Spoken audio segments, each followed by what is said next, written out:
আপনাদের মতো সাহস সঞ্চয় করে অন্যায়ের বিরুদ্ধে প্রতিবাদ করতে রাস্তায় নামতে এখনো কিন্তু করছেন, তাদের প্রতিনিধি হিসাবে তাদের চোখের জল মোছাতে আপনারা ঝেঁটিয়ে বিদায় করবেন এই পাপিষ্ট সরকারকে। সেই জন্য আপনাদের মাঠে নেমেছেন, আরো নামতে হবে। তাই জড়ো হচ্ছেন চারদিকে সর্বত্র। আমি প্রথমেই মঞ্চে উপবিষ্ট আমাদের সম্মানীয় জেলা সভাপতি অর্জুন বিশ্বাস মহাশয়,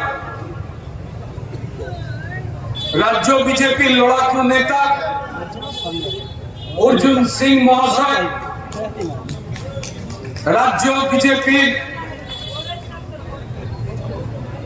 অন্যতম নেতা মাননীয় প্রবল রাহা মহাশয় এবং জেলা এবং মন্ডল নেতৃত্বরা যারা উপস্থিত রয়েছে, আমরা এই মুহূর্তে তপ্ত রোদে সারা পশ্চিমবঙ্গে বিক্ষোভ সমাবেশ যে হচ্ছে তার একটা ছোট্ট অংশ মাত্র। গলিতে গলিতে পাড়ায় পাড়ায় যেখানে মানুষের অধিকার লুট হচ্ছে, যেখানে হিন্দুর প্রাণ লুট হচ্ছে, সেখানে পশ্চিমবঙ্গের মানুষ তারা জেগে উঠেছে। তারা ঘৃণার চোখে মমতা বন্দ্যোপাধ্যায়ের নামটা উচ্চারণ করছেন।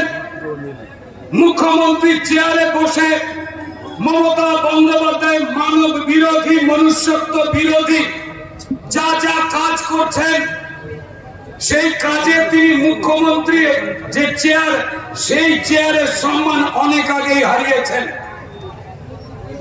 আমরা অবাক হয়ে যাচ্ছি, যেখানে বারবার চোর ধরা পড়লেও চুরি ছেড়ে দেয়। পাড়ায় পাড়ায় আগে যে গামছা চোর, বালতি চোর, লুঙ্গি চোর, নাইটি চোর দেখতে পাওয়া যেত, তারা সেই সব চুরি ছেড়ে দিয়ে সরাসরি তৃণমূলের নেতার মন্ত্রী হয়ে গেছে। তাই আজকে আর পাড়ায় চোর খুঁজে পাওয়া যায় না। যা চোর রয়েছে কালীঘাটে আর যা চোর রয়েছে